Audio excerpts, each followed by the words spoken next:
Well, hi everyone. I'm going to do another Q&A video here, pretty much because after I did the last Q&A for the 100 sub special, I ended up just getting some extra questions afterwards, and I thought instead of waiting for another special thing, I'll just go ahead and answer the questions now, and maybe I'll experiment with just doing like a monthly Q&A. We'll see how that works out. If I get at least 5 questions, then I'll do a monthly Q&A, if that's something you're into, I guess. I don't know why you guys care what I think, but hey, let's get into these questions. First question is from Bub of Day of the Dead fame, I suppose. What's your thoughts on idle hands? Well, I mean, Avi, they do the devil's work. That's what it says in the good book, right? Actually, I didn't read that. I'm assuming you're talking about the movie Idle Hands, and if that's what you're talking about, top-notch 5 stars. I love that movie. It's just a really fun time, completely stupid and ridiculous, but very fun. And if you haven't seen the movie Idle Hands, definitely watch it. It's a very literal take on the idle hands do the devil's work kind of thing. Basically, his hand gets possessed because he does nothing, and it gets very ridiculous very fast. Then the rest of the questions I got are from MC, and they ask, they got a bunch of questions. Do you like Lovecraftian cosmic horror? It depends. Sometimes I like things of that sort. I'm not a Lovecraft fan. I do have a Lovecraft book up here somewhere. Here it is. It's a collection of stories.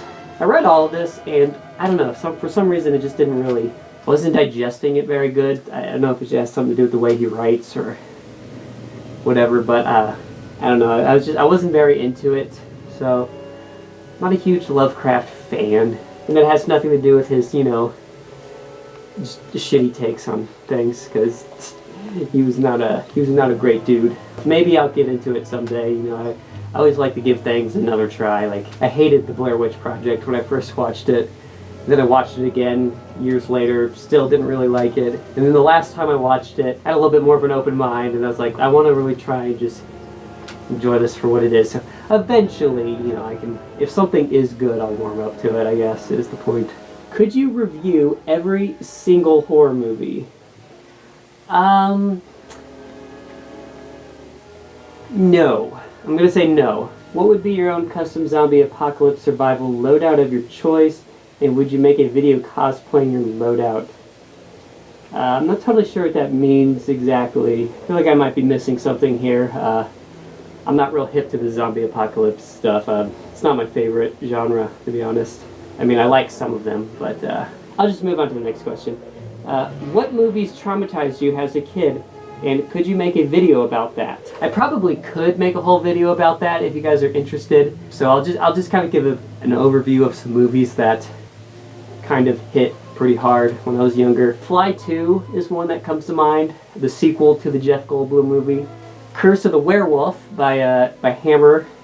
That one kind of bothered me a little bit. The biggest one that I feel like I actually blacked out during this situation was the movie Fire in the Sky. That one I think I was maybe 4, and I really freaked out. I can go more into detail with this if you guys maybe want to see a whole video just talking about this. That could actually be a fun topic. I do like talking about childhood trauma that I've experienced. Don't know if that's sick or not. Then, could you look into horror games like Dead Space, Slender, PT, Silent Hill, Outlast, Little Nightmares, Bloodborne, and Resident Evil 7?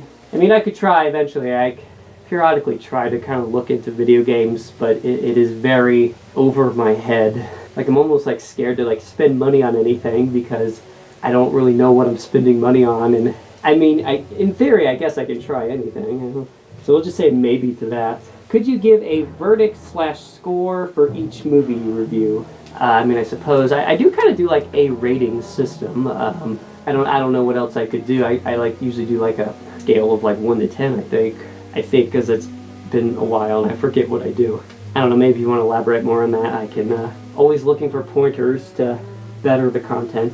So that's the last question from them. So I guess we'll give the whole monthly Q&A thing a try. So if any of you have any questions, just pop them into the comments for this. And I'll do it sometime in November, I guess. So cool.